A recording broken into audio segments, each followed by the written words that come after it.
या सगळ्या स्कीम करण्यासाठी सगळ्यात महत्त्वाचं आहे डॉक्युमेंट काय आवश्यक असतात. ह्या ज्या स्कीम आहेत थोडक्यात स्कीमची माहिती सांगितली मला.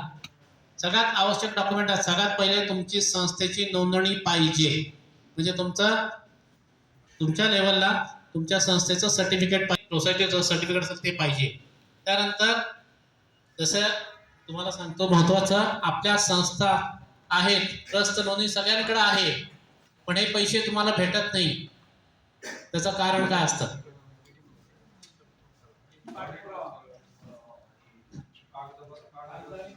कागद आणि पाठपुरावा. अजून ऑडिट नसतं. अजून सांगा काय असेल तुम्हाला सांगा. डॉक्युमेंट पाहिजे ते नसतात. अजून बँकेत ट्रान्झॅक्शन असतात. महत्वाचा पाठ बोलले कोणतरी, बँकेच्या ट्रान्झॅक्शन. लक्षात घ्या, आपण सगळे फेल होतो, आपल्या सगळ्या संस्थांना अनुदान भेटत नाहीये. त्याचं एकच कारण आहे की आपण संस्था आहे पण डॉक्युमेंटरी प्रूफ नाहीये. म्हणजे डॉक्युमेंट प्रूफ म्हणजे तुमचं बँकेत काहीच व्यवहार नाहीये. आता आपण जेव्हा कर्ज घ्यायला जातो, एखाद्याला तुमचे पत्नी थोडक्यात कर्ज दुसरा शब्द बोलतो. आपण जेव्हा लग्न बघायला, घर बघायला जातो मुलाचं, एखाद्या घराचं, आपण काय पाहतो? घर आहे का, शेती आहे का, स्वतःचं घर आहे का, नोकरी आहे का, किंवा व्यवसाय आहे का. ठीक आहे, नोकरी व्यवसाय कमी जास्त असेल, शेती किंवा स्वतःचं घर आहे, कमीत कमी तेवढं पाहतो. त्या घराची किंमत पाहतो, किती किंमत आहे, कर्ज आहे का ते पाहतो. तर त्याच प्रमाणात जेव्हा बँकेत जातो आपण, बँकेत गेल्यावर बँक काय पाहते? तुमचं रिटर्न आहेत का, इन्कम टॅक्स रिटर्न भरलेत का, तुमचं बँकेत व्यवहार आहेत का. व्यवहार कशाला लागतात? तुम्ही काहीतरी व्यवसाय करता याचं प्रूफ असतं, ते बँक स्टेटमेंट. रिटर्न म्हणजे इन्कम टॅक्स रिटर्न का असतं? की तुम्ही किती इन्कम दाखवता, तुमचा किती व्यवसाय होतो, ते पाठ असतं. हे जर दोन्ही पाठ तुमच्याकडे नसतील तर कोणतीही बँक तुम्हाला कर्ज देत नाही, उभं पण करत नाही. आपण मी गेलो तुमच्याकडे आलो, मला 10 लाख रुपये द्या, तुम्ही सुद्धा चेक करणार आहे खरोखर 10 लाख त्याची किंमत आहे का, पद आहे का, त्याच्याकडे पेपर आहे का, तशी प्रॉपर्टी आहे का.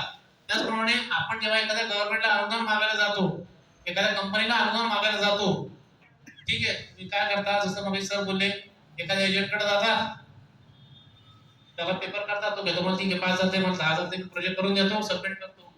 असे 10 वेळा प्रोजेक्ट तुम्ही आता करता, 1 रुपया तुम्हाला येत नाही. शेवटी तुम्ही पण कंटाळता आणि त्या एजंटला शिवाय देता, तुझं काम नाही झालं, काहीच नाही निघाला. हा पाठ नसतो, प्रायव्हेट पाठ नसतं. सर पण बोलले, मी पण तेच बोलतो, प्रोजेक्ट जमा करायच्या अगोदर तुमचे डॉक्युमेंट तसे पाहिजे तरच अर्ज करा. सगळ्यात पहिले तुमची जी घटना आहे, त्या घटनेमध्ये तुमचा तो उद्देश आहे, स्कीम आहे तेवढ्या, त्या स्कीमचा जो रिक्वायर्ड शब्द आहे, तुमचा शेतीपालन म्हणलाय, गौपालन म्हणलाय, म्हाताऱ्यांचं वृद्ध लोकांचं तुम्हाला रिहॅबिलिटेशन चालू करायचं असेल, वृद्धाश्रम चालू करायचं, लहान मुलांचं तुम्हाला प्रशिक्षण घ्यायचं आहे, तुम्हाला गौशाला चालू करायची आहे, तुमच्या घटनेमध्ये ते शब्द तर पाहिजे. पहिला प्रश्न. दुसरा प्रश्न, तुमच्या जेव्हा तुम्ही काय करता, सगळेजण एखाद्या ऑडिटरकडे जाता, फरक सांगतो, एखादा आपल्या गावात डॉक्टर असतो, गावात डॉक्टरकडे जाता, तो 10 रुपये फी घेतो, 20 रुपये फी घेतो, त्याच्या गोळ्या लिहून देतो. आपला ऑटोमॅटिक आपला 2 दिवसांनी रोग बरा होणार असतो, बरा होतो, सर्दी असते, दुखतं, ते बरा होतो. आपलं वाटतं 10 रुपये डॉक्टर घेतले, ठीक आहे, चांगला डॉक्टर आहे. तेव्हा मोठा त्रास होतो, आपण त्या डॉक्टरकडे जाऊ शकत नाही, आपण शहरात डॉक्टरकडे जातो, तर त्याचे 500 रुपये घेतो. बरोबर आहे का नाही? तुम्ही गावात 10 रुपये देता, त्या डॉक्टरला 500 रुपये देता, तुम्ही देता. मी असं नाही बोलत की साहेब ते 500 रुपये का घेतो, तर गावाचा डॉक्टर 10 रुपये घेतो, का रे बोलत? तो डॉक्टर काय म्हणतो, ते माझ्या डोक्याची फी आहे, मी माझे 500 रुपये घेणार आहे, तू यायचं ते नको येऊ. त्याचप्रमाणे तुम्ही जे ऑडिट करता, माझा अनुभव सांगतो, लोक येतात, साहेब तो 500 रुपयात ऑडिट करतो, 200 रुपयात ऑडिट करतो, 600 रुपयात ऑडिट करतो, आणि तुम्ही म्हणता 2,000 द्या, 5,000 द्या फी. त्याच्याकडे करा ना, आमच्याकडे कसं नाही. पहिला प्रश्न. दुसरा प्रश्न, ऑडिट करायचं. ऑडिट करायला जेव्हा जेव्हा तुमच्या स्कीमला ऍप्लिकेबल आहेत का नाहीये हे तुम्हाला माहिती नसेल, मी ऑडिट करून देईल, वर्षाला काय दाखवा तुमच्या ऑडिट मध्ये, स्वतःचे बघा सगळ्यांचे ऑडिट रिपोर्ट. ऑडिट रिपोर्ट मध्ये तुमचं वार्षिक जमा नावेची किंवा हे असते, जमा एकूण नावे, तर मग उत्पन्न खर्च 60,000, 70,000, लाख रुपये, 1.5 लाख असते. जेव्हा तुमचं वर्षाचं उत्पन्न काम 60-70,000चं असेल, मला अनुदान 10 लाख 5 लाख कसं भेटेल? तुमच्याकडे 1 रुपया आणि तुम्ही 100 रुपये मागता, तुम्ही शक्यच नाहीये. त्यासाठी तुम्ही ऑडिट करताना चांगल्या जाणकार व्यक्तीकडे जा. आमचे मित्र खरोखर चांगले जाणकार आहेत, त्याबद्दल नाही, किंवा सीए कडे जा. उगाच कोणाकडे ऑडिट 500 रुपये वाचवण्यासाठी संस्थेचं तुम्ही नुकसान नका करू. ऑडिट करायचं तर सीए कडेच ऑडिट करा. मी सीए म्हणून नाही बोलत, चांगले लोक पण आहेत जे विचार करून करतात. सर बोलले की आमचा असाच कराच, आम्ही पुढे जातो.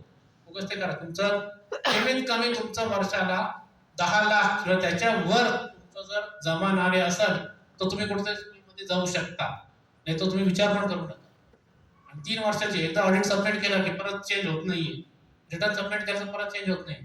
त्यामुळे रिटर्न भरताना, ऑडिट करताना तुम्ही चांगल्या माणसाकडे जा. तो तुम्हाला 100-500 रुपयात काम नाही करणार. तो त्या 500 रुपये फी घेतो. एका रिपोर्टचे 6-7 पानं असतात, बरोबर आहे का? 7 पानं तुम्ही प्रिंटिंग काढायला जाता, 10 रुपये एका पानाची प्रिंटिंग पडते. 7 पानाची प्रिंटिंगला किती लागतात? 70 रुपये. 5 कॉप्या लागतात, 4 कॉप्या 70 रुपये 4, 300 रुपये प्रिंटिंगला लागतात. तो सही फुकट नाही करत का तो? तुम्ही म्हणता 500 रुपयात ऑडिट करा, 200 रुपयात ऑडिट करा, 300 रुपयात कशाला ऑडिट करता? ऑडिट करूच नका. एकतर ऑडिट करायचं तर चांगल्या व्यक्तीकडे करा, जे तुमच्या स्कीम आहेत अशा व्यक्तीकडे करा ज्याला नॉलेज आहे. ऑडिट फक्त सही करण्यापुरतं ऑडिट, सगळ्यात मोठा प्रॉब्लेम तुमचा तोय.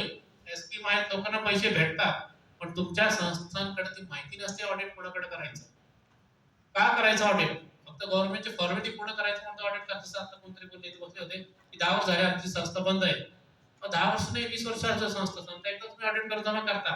तुम्ही त्या 20 वर्षाचं ऑडिट राव 200 रुपयांनी करून द्या, 500 करून द्या. तो काय करतो? 10,000 आले, 5,000 गेले, संपलं विषय. तुमचं जर वर्ष 10-20 हजार तुमचं उत्पन्न असेल तर तुम्हाला कुठं अनुदान देणार? कोण अनुदान देणार तुम्हाला? कोण डोनेशन देणार तुम्हाला? पहिला तुमचं ऑडिट करताना चांगल्या सीए कडेच ऑडिट करा. वर्षाला तुमचं 10 लाख किंवा जास्तच टर्नओव्हर तुम्ही दाखवा. पैसे गोळा करा. गोळा करा म्हणजे जरी तुम्हाला लोक भेटत नसतील आता तर तुमचे तुम्ही 200, 300, 500 रुपये तुम्ही अनुदान दाखवा. तुम्हीच खर्च करा आणि तसं काम करा. बँकेत पैसे भरा, रोख पैसे नका. पैसे दररोज 3,000, 5,000 तुमच्या बँकेत भरा. समाजकार्य करा, गरिबांना कपडे दाखवा, वाटलेले शिक्षण दाखवा, ट्रेनिंग सेंटर दाखवा आणि पुढचा तसं रिपोर्ट तयार करा. तिसरा, प्रत्येक प्रोग्राम तुमच्या संस्थेचा तुम्हाला अनुदान घ्यायचे असतील वर्षाला कमीत कमी 4 ते 5 प्रोग्राम करा. जे काय तुम्हाला शक्य असेल तुमच्या ऑब्जेक्ट मध्ये असेल ते प्रोग्राम करा. त्याचे पेपर कटिंग ठेवा, म्हणजे ती बातमी पेपरला द्या. त्याचे फोटो काढा आणि ते फोटो कुठेतरी ठेवा. तुमच्याकडे प्रूफ नाहीये तुम्ही कार्यक्रम केला, प्रूफ तर आजकाल दिसतो त्या स्पोर्ट मध्ये. प्रूफ काय? सबूत काय? सबूत पे कोर्ट चलती है. सबूत काय? तसं पाहिजे. सबूत असतील, डॉक्युमेंट असतील तरच तुम्हाला अनुदान भेटलं जाईल. ऑडिट चांगल्या माणसाकडे करा, डॉक्युमेंटेशन प्रॉपर ठेवा. पुढचा आहे तुमचं पॅन कार्ड पाहिजे. प्रत्येक संस्थेला पॅन कार्ड पाहिजे. बऱ्याच संस्थांना पॅन कार्ड नसतो, आता आहे बरंच, पण पॅन कार्ड पण प्रॉपर पाहिजे. तिसरा आहे पॅन कार्ड काढताना सुद्धा तुम्ही ट्रस्टच्या अंडरच पॅन कार्ड काढा. जे 2 सर्टिफिकेट असतात, सोसायटीचं असतं. सोसायटी ट्रस्ट मध्ये फरक काय? सोसायटी म्हणजे लोकांचा समूह, त्याला म्हणतात सोसायटी. ट्रस्ट म्हणजे रजिस्टर्ड अंडर ट्रस्ट ऍक्ट. तुम्ही सामाजिक संस्था म्हणून नोंदणी करून घेतली, तुम्हाला समाजाचं काम संस्था म्हणून करायचं, ट्रस्ट मध्ये करायचं, म्हणजे एकच ठिकाणी होते. फरक काय? सामाजिक संस्था होते आणि ते ट्रस्ट होते, एकच आहे. पण ट्रस्टच्या अंडर तुम्ही नोंदणी करून घ्यायचं, तो सर्टिफिकेट घ्यायचा, त्या सर्टिफिकेटच्या अंडर पॅन कार्ड काढायचं. दरवर्षी टायमाला ऑडिट करायचं. ऑडिट केल्यावर इन्कम टॅक्सचं रिटर्न भरायचंच. ज्या संस्थेचे 3 वर्षाचे रिटर्न असतील, ऑडिट असेल, त्यांनाच पुढे काहीतरी विचार होतो. त्यानंतर सेक्शन 12 च्या अंडर सर्टिफिकेट घेणे, 12 च्या अंडर सर्टिफिकेट संस्थेला इन्कम टॅक्स माफ. त्यानंतर एटीजी घेणे, ते लोक तुम्हाला डोनेशन देतात त्यांना इन्कम टॅक्स माफ झाला पाहिजे. त्याच्यानंतर तुम्हाला दर्पणला, आता गव्हर्नमेंटचं कोणतंही घ्यायचं, दर्पण आयोगाला तुमचं रजिस्ट्रेशन पाहिजेच पाहिजे. ई अनुदान संस्थेला तुमचं नोंदणी असलीच पाहिजे. CSR 1 डोनेशन कोण देतात? कंपन्या देतात. कंपन्यांच्या साईटला तुमची गव्हर्नमेंटला तुमची नोंदणी नसेल CSRच्या ऑफिसला तर तुम्हाला अनुदान कुठे देणार नाही. CSR 1 सर्टिफिकेट तुमची नोंदणी पाहिजे. त्यानंतर तुमचा प्रोजेक्ट ऍक्टिव्हिटीचा प्रूफ पाहिजेच पाहिजे, काय तुम्ही कामकाज केलेलं आहे. ओके. FCR आहे, फॉरेन फंड असेल तर FCR तुमची नोंदणी पाहिजे. फॉरेन फंड सध्या फार अवघड आहे, सगळं गव्हर्नमेंट 1 नंबर करून टाकलाय, त्यामुळे लोक बाहेरून फॉरेन फंड येत नाही. पण आता फॉरेन फंड यायला परत सुरुवात झालेली आहे. डॉक्युमेंटेशन प्रॉपर झाला एकदा CSR FCR ला पैसे येतात. तुम्ही जर असं मग सांगितलं, तुझी वेबसाईट तयार केली, वेबसाईटला तुम्ही डोनेशन लिंक केली की लोक फटाफट तुम्हाला डोनेशन देतील. टाइम इतका फास्ट आहे की मला जर डोनेशन द्यायचं असेल, आपल्या देशातले लोक विचार करतात 2 रुपये देताना 5 रुपये देताना, पण अमेरिका दिल्ली जे फॉरेन कंट्रीज आहे ते लोक असे आहेत की त्यांना वाटतं मला दान द्यायचं, ते तुम्हाला पाहिलं बसला अरे बाबा चांगलं काम करते, तर तुम्ही क्लिक आहे डोनेशन द्या, दान करा. त्यांना वाटतं सर चांगलं आहे, लोक द्या लगेच 5 रुपये दान करा, 5 रुपये दान करा तुम्हाला. 5 रुपये म्हणजे ते 5 डॉलर, म्हणजे आपली तर 500 रुपये होती, ते लगेच ते डाऊन करू तुम्हाला. मग ते 500 रुपये भरता भरता दररोज परत किती डोनेशन येतात. अख्ख्या जगात ती साईट वेबसाईट तुमची चालते, भारतात नाही. भारतात लोक पैसे मंदिरात टाकतील, पुढचा देतात, ते कॅशवर टाकतात, पण जगात कॅश नाही, ऑनलाईन आहे सगळं. ऑनलाईन जर तुम्हाला वेबसाईट केली तुम्ही, तर तुम्हाला प्रचंड अनुदान फंड भेटू शकतात. तुम्ही जेवढं स्वतःचं अपडेट ठेवाल, जेवढे परफेक्ट ठेवाल, डॉक्युमेंटेशन परफेक्ट ठेवाल, चांगल्या व्यक्तीकडे ऑडिट करा, ऑडिटचं प्रोव्हिजन लक्षात घ्या, इन्कम टॅक्सचं प्रोव्हिजन लक्षात घ्या, सगळं प्रॉपर असेल, आणि त्यानंतर याच्यासाठी स्कीम आहेत, त्या स्कीमचा पाठपुरावा होण्यापेक्षा स्कीमचा अर्ज करायला सुद्धा काही करून पाठपुरावा आवश्यक आहे.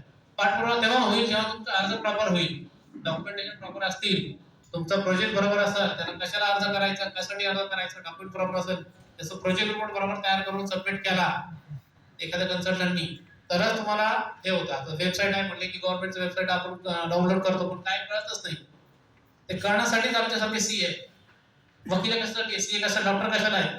आता घरी आपल्या घरी पण पहिले औषधं आपण तयार करायचो, खायचो, पण डॉक्टर झाले, डॉक्टरकडे जातो आपण घरी सुद्धा मिटवू शकतो केसेस, पण वकिलाकडे जातो.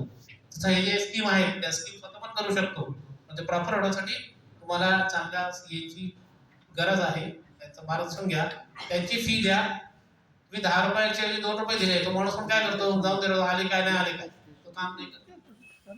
तुम्हाला जर ॲडमिशन घ्यायचं आहे, डोनेशन घ्यायचं, चांगले फंड घ्यायचे, त्यांना फी द्या, ते समाधान आहे तुमचं, ते काम करतील. तर काय करतील, ठीक आहे मला 10,000 फी नको देऊ, 1000 दे, पण मला नंतर 5% दे, 2% दे, 10% दे. कशाला करतात, एकदा त्या फी द्या, करून घ्या फी, आणि ते काम करा, ते तुम्हाला योग्य राहील. नंतर 10% द्या, 5% द्या, एवढा द्या, तेवढं द्या, कमिशन द्या, हे नसतं. हे माझं थोडक्यात मत होतं. आता प्रत्येकाला मनात काय शंका असतील, आणि आता सगळ्यात मोठी शंका काय असेल, अर्ज कसं करायचं. अर्ज त्याच्या वेबसाईटला मग कोणतरी बोललं वेबसाईट आहे, त्याच्या साईट गव्हर्नमेंट वेबसाईट डाउनलोड करा, त्याचा अर्ज प्रत्येक दाखवलेला आहे, ती माहिती भरलेली आहे, ती माहिती भरायची, सबमिट करायचं, ते प्रोसिजर आहे. ते नाही कळत ज्यांना, त्यांनी कॉन्टॅक्ट करावे जसं शक्य असेल. त्याच्यानंतर पुढे सांगतो, या सगळ्या स्कीम गव्हर्नमेंटच्या आहेत. मग सर बोलले तुम्ही आता अर्ज केला लगेच तुम्हाला पैसे भेटले असं नाहीये. तुम्ही नाही की दुसरे बसलेले आहेत. अख्ख्या भारतात 30 लाख ट्रस्ट आहेत अंदाजे.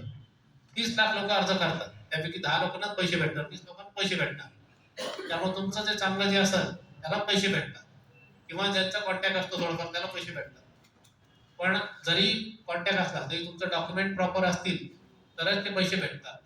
त्यामुळे तुमचे डॉक्युमेंट प्रॉपर तयार करा, रेग्युलर डॉक्युमेंट तयार करा, दरवर्षी ऑडिट करत जा, दरवर्षी रिटर्न भरत जा, स्टेटमेंट करत जा, टर्नओव्हर दाखवा, तर तुम्हाला पैसे भेटतील. त्याच्यानंतर काय शंका आहेत का? फोन नंबर आहे ऑलरेडी, कुठं दिला फोन नंबर द्यायचा कसं? 92